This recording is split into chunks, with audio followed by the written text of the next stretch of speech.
بسم الله الرحمن الرحيم. رب اشرح لي صدري ويسر لي أمري واحلل عقدة من لساني يفقهوا قولي. ربي زدني علما ربي زدني علما ربي زدني علما.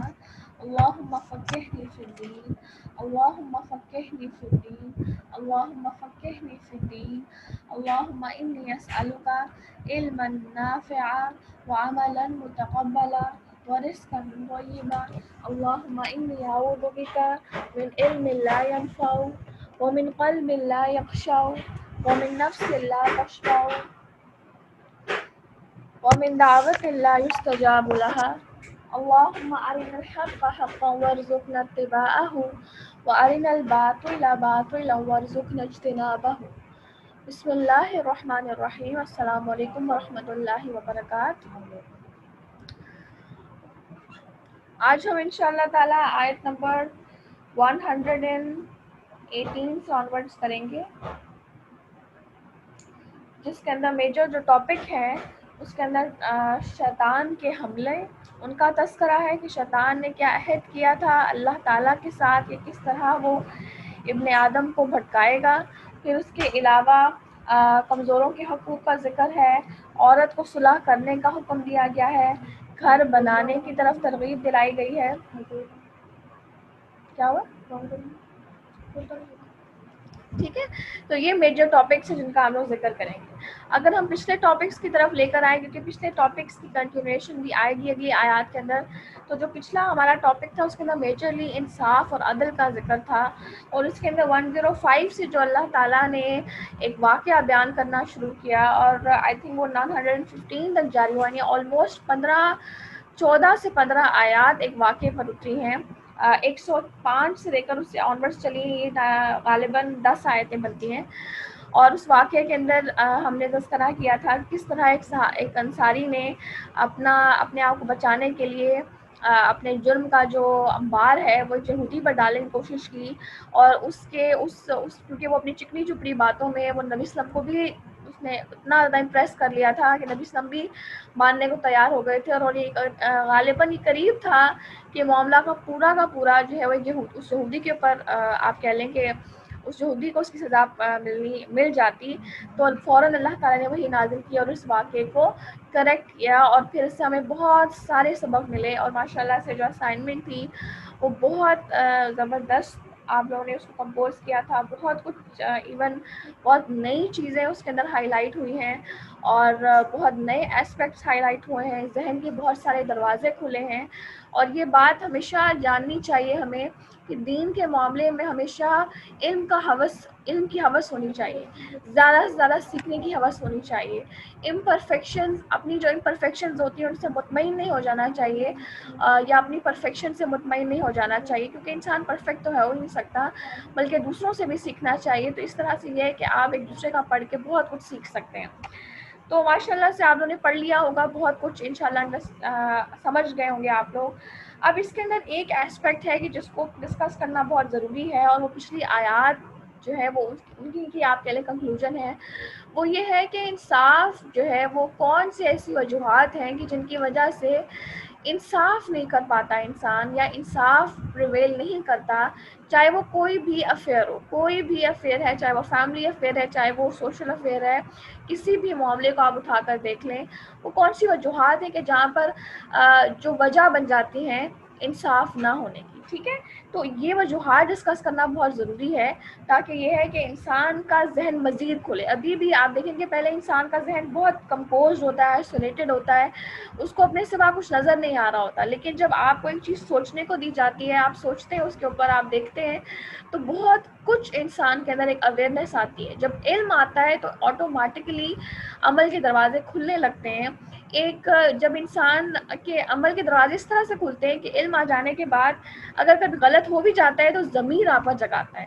تو لہٰذا اب یہ جو ایک اسپیکٹ ہے یہ ڈسکس جب ہو جائے گا تو انشاءاللہ یہ ٹاپک اچھے سے وائنڈ اپ ہو جائے گا. آگے انشاءاللہ تعالیٰ پھر ہم سب کے اپنے اوپر ہے کہ ہم کس طرح سے اس اسپیکٹ کو اپنی زندگیوں میں لائیں اور اس پر بہترین طریقے سے عمل کر سکیں. ٹھیک ہے, تو میں نے آپ سب سے کہا تھا کہ آپ نے کچھ نہ کچھ سوچنا ہے. انشاءاللہ میں آپ کے ساتھ ڈسکس کروں گی. آپ سب کے پاس پیپر پین ہونا چاہیے تاکہ یا آپ کے پاس آپ کی اپنی اسائنمنٹس اگر ہیں تو انہیں کے اوپر آپ لکھ سکتے ہیں. لیکن یہ کہ میں چاہ رہی ہوں کہ پہلے ہم ڈسکس کر لیں کہ آپ کے ذہن میں کیا وجوہات آ رہی ہیں ناانصافی کو لے کر, کہ ناانصافی جب پریویل کرتی ہے تو کیا وجوہات بنتی ہیں. ٹھیک ہے, اس کو ڈسکس کر لیں, پھر انشاءاللہ ہم آگے چلتے ہیں. جی السلام علیکم. جی ویدیا. وعلیکم السلام. ہاں جی. میرے ذہن پہلے بات تو یہ ہے کہ انصاف جو ہے اللہ تعالیٰ نے عدل انصاف کرنے کو حکم دیا, تو اللہ تعالیٰ نے ہمیں یہ نہیں کہا کہ تم اس کے ساتھ ناانصافی کرو, یہ تمہارا رشتہ دار ہے تو تم اس کے ساتھ ناانصافی کرو, یہ اگر تمہارا غیر ہے تو اس کے ساتھ تم ناانصافی کرو. اللہ تعالیٰ نے ہمیں برابری کا میانہ روی کا ہمیں اللہ تعالیٰ نے درس دیا. اللہ تعالیٰ نے ہمیں حکم دیا کہ برابری کر کے عدل انصاف کرو. بالکل اگر بالکل. ہمارے پاس کوئی مقدمہ آ گیا کہ ہم نے جی عدل انصاف کرنا ہے, تو ہم پہلے ایک فریق کی بات سنیں, دوسرے فریق کی آرام سکون سے بات سنیں, تب ہمارے ذہن میں جو پوائنٹ آئے گا وہ اگر ایک فریق کے حق میں ہے اور دوسرے فریق کے حق میں نہیں ہے, تو اس کا مطلب ہے کہ ہم اللہ تعالیٰ کے حکم کے خلاف جا رہے ہیں. تو ہمیں چاہیے کہ ہم عدل انصاف کے ساتھ جس کی غلطی ہے اس کو روکیں, اسی ٹائم اس کو کہیں کہ تمہاری غلطی ہے, اس پہ غلطی پہ پردہ نہ ڈالیں اور اس کی غلطی کسی دوسرے پہ نہ ڈالیں کہ یہ بے انصافی ہو جائے گی, زیادتی ہو جائے گی. اللہ تعالیٰ ظلم و زیادتی اور ناانصافی کو تو بہت ناپسند کرتے ہیں. اس لیے بالکل. ہمیں چاہیے اس تحقیق کے کر کے اندر یہ تصدیق کر کے آپ کا جو پوائنٹ ہے اس کے اندر جو مین ریزن ہائی لائٹ ہو رہی ہے وہ یہ ریزن ہائی جی لائٹ جی ہو رہی ہے کہ ناانصافی کی جو ایک گریو ریزن ہے وہ ہے قرابت داری. کہ قرابت داری کی وجہ سے بھی یا کوئی آپ کا اپنا قریبی رشتہ دار ہے اس کی وجہ سے بھی ہم ناانصافی کر سکتے ہیں یا کر جاتے ہیں. ٹھیک ہے, تو صحیح. یہ آپ نے ریزن ہائی لائٹ کی ہے. جزاک اللہ, تھینک یو سو مچ. یہ بڑا امپورٹنٹ پوائنٹ ہے. اس ویلکم. کے علاوہ اور کوئی ٹھیک ہائی ہے. لائٹ آپ کرنا چاہیں اور السلام کوئی؟ علیکم. جی جی وعلیکم السلام. میرے نزدیک ہم لوگ اپنی عزت بچانے کے لیے اور اپنے خاندان کی عزت بچانے کے لیے اس بات سے تھوڑا سا اختلاف کر جاتے ہیں کہ غلط بیانی کر دیتے ہیں اپنی عزت بچانے کہ کے لیے. آواز ہاں اصل میں آپ جی کی جی بہت کم آ رہی ہے, بڑے غور سے میں نے ہاں سنی. جی, اپنی عزت اور اپنے گھر والوں کی یا خاندان کی عزت بچانے کے لیے نا, کہ میری وجہ سے باقیوں کو بھی شرمندگی ہوگی, ایسا مطلب اس کی وجہ سے سارے خاندان والوں کی شرمندگی ہوگی, اس وجہ سے ہم غلط بیانی سے کام لے جاتے ہیں. بالکل, یہ بھی بہت امپورٹنٹ پوائنٹ ہے کہ بعض اوقات انسان فیصلہ یا حق کے مطابق فیصلہ اس لیے بھی نہیں کر پاتا کہ انسان کو تھوڑا عزت کا خیال آ جاتا ہے. اس کے اندر مثال ایک یوں آپ لے سکتے ہیں کہ جب انسان کا مثال کے طور پر اپنا اگر کبھی بچہ غلطی کرے تو انسان اس پر پردہ ڈال دیتا ہے, اور یا انسان اس کو اتنا زیادہ ہائی لائٹ ہونے ہی نہیں دیتا, یا اس کی بہت زیادہ سائڈز لے کر اس کو جو ہے وہ کور اپ کر لیتا ہے. لیکن جب کبھی دوسرا انسان غلطی کر رہا ہے تو اس صورتحال میں پھر کیا ہوتا ہے کہ انسان جو ہے وہ اس کو بہت زیادہ ہائی لائٹ کرتا ہے. تو یہاں پر پھر کیا ہے کہ میانہ روی ختم ہو گئی, بیلنس ختم ہو گیا, بلکہ ظلم اور زیادتی شروع ہو جاتی ہے. تو یہ آپ کا پوائنٹ ہے, بہت اہم پوائنٹ ہے, جزاک اللہ. ہاں جی, اور کوئی اس میں ڈسکس کرنا چاہے؟ السلام علیکم. السلام علیکم جویریہ. حالا میری آواز آگے نہیں جا السلام رہی. علیکم جویریہ. ہاں جی, اس کے علاوہ. السلام علیکم جویریہ. جی وعلیکم السلام. جی میں یہ کہنا ہاں جی جویریہ, میں یہ پوائنٹ بتانا چاہ رہی ہوں کہ بعض دفعہ جو ہے ہم لوگ خاندانی دباؤ اور معاشرتی دباؤ کی وجہ سے بھی ناانصافی سے کام لے لیتے ہیں. کہ مثلاً کہ خاندان والے مطلب کیا سوچیں گے ہمارے بارے میں. ہو سکتا ہے جو ایک امیر ہو ہم اس کی سائڈ لے لیں, اور جو تھوڑا غریب ہو اس کی ساتھ ناانصافی ہو جائے. تو یا ہو سکتا ہے کسی کے ساتھ اگر ہماری زیادہ قریبی رشتہ داری ہے, جیسے اگر بیٹے یا بیٹی کی شادی ہوئی بھی ہے تو ہم وہ دباؤ بھی آ جاتا ہے. تو اس طرح بھی ناانصافی ہو سکتی ہے. اور اس کے علاوہ جو ہے بعض اوقات کسی کو اپنی مطلب جان کا بھی خطرہ ہوتا ہے کہ شاید اگر میں نے وہ مطلب بڑی پارٹی ہے, اگر ان کے میں خلاف چلا گیا تو ہو سکتا ہے جان کا خطرہ آ جائے. تو اس وجہ سے بھی ناانصافی سے کام لے لیتے ہیں. ٹھیک ہے, میرے ٹھیک ہے. خیال میں یہ پوائنٹ ہے. ہاں جی, یہ اس میں جو مین پوائنٹ ہے وہ یہ ہے کہ یعنی قرابت داری کا آپ نے ایسپیکٹ کو دوبارہ سے ایکسپلین کیا ہے کہ قرابت داری کی وجہ سے بھی ناانصافی ہو سکتی ہے. ابھی تک ہمارے پاس دو ریزنز آئی ہیں, ایک قرابت داری اور دوسرا ہمارے پاس آیا ہے کہ بعض اوقات عزت کو بچانے کے لیے بھی ہم ناانصافی کر جاتے ہیں. ٹھیک ہے, دو پوائنٹس ہوئے ابھی تک. جی باجی مدینہ, آپ کچھ ڈسکس کرنا چاہیں؟ اس میں یہ بھی ہوتا ہے کہ کوئی ناراض نہ ہو جائے. ناراضگی بھی ہے کہ زیادہ تر کسی کے خلاف اگر کوئی غلط بھی ہو اس کے منہ پہ کہہ دو کہ تم غلط ہو, یا مطلب اس کے خلاف فیصلہ چلے جائے تو وہ لوگ ناراض بھی ہو جاتے ہیں. اس میں یہ بھی آتا ہے. اور دوسرا بڑے اور چھوٹے کا بھی آتا ہے. بڑے اور چھوٹے کا بھی آتا ہے, مطلب رشتے میں, یا مطلب کوئی باپ اور بیٹا یا اگر ان دونوں کے درمیان انصاف کرتا ہے تو ہم لوگ زیادہ دیکھتے ہیں کہ یہ بڑا ہے تو چلیں اس کی بھی سائڈ لے لیتے ہیں. اس طرح یہ بھی دو پہلو آتے ہیں. ٹھیک ہے, یعنی کہ اس کے اندر ایک یہ ہے کہ کوئی ناراضگی کا جو خوف ہے وہ بھی انسان, یہ تو بہت بڑا بہت میجر ایشو ہے کہ ناراضگی کا خوف جو ہے وہ انسان کو آپ کہہ لیں کہ انصاف کے مبنی فیصلے بات کہنے نہیں دیتا. بالکل ناراضگی کا خوف سچ بات کہنے نہیں دیتا. بالکل, یہ بڑا امپورٹنٹ پوائنٹ ہے کہ ناراضگی کا جو خوف ہے وہ نہیں آپ کو کرنے دیتا. تو ناراضگی کا خوف تو رکھنا ہی دل میں نہیں ہے اگر ہم نے حق کا پرہیزگار بننا ہے. اگر واقعی ہم نے اب اس جرم سے اپنے آپ کو نجات دلانی ہے اور قیامت کے دن پکڑ سے ہمیں اپنے آپ کو نجات دلانی ہے, اور جو ظلم ہے وہ قیامت کے دن اندھیروں کی صورت میں ہوگا, تو قیامت کے دن جو اندھیرا ہے وہ انسان کے جان لیوا ہوگا, اور اتنا غم زدہ ہوگا انسان کو اپنا اگلا قدم تک نظر نہیں آ رہا ہوگا. تو اس دن کی سچویشن کو اور اس دن کے خوف کو سامنے رکھتے ہوئے آج اگر انسان حق کا ساتھ دے گا, اور آپ دیکھیں کہ حق کا ساتھ دینے کے لیے ضروری نہیں کہ انسان بالکل بلنٹ ہو جائے اور بس بہت ہی سخت رویے کے ساتھ باطل کا انکار, بلکہ حق کا ساتھ دینے میں حکمت کے ساتھ اچھے طریقے سے باطل کا رد کیا جائے تو اس کے اندر زیادہ افیکٹونیس آ سکتی ہے بنسبت آپ کہہ لیں کہ بہت ہی زیادہ اکھڑے ہوئے انداز سے اس چیز کا رد کرنا. یہ بھی ایک امپورٹنٹ پوائنٹ ہے. جزاک اللہ. جی کون ہے؟ ہاں جی, اور اس کے علاوہ ہاں جی, السلام علیکم. جی وعلیکم السلام. ہاں جی پھپھو. ہاں جی, میں یہ بتانا چاہتی ہوں سب سے پہلے تو آتی ہے قرابت داری. ہم یہاں پر تو ساری حدیں کراس کر دیتے ہیں. بے شک کوئی بھی کہے کہ میں اتنا انصاف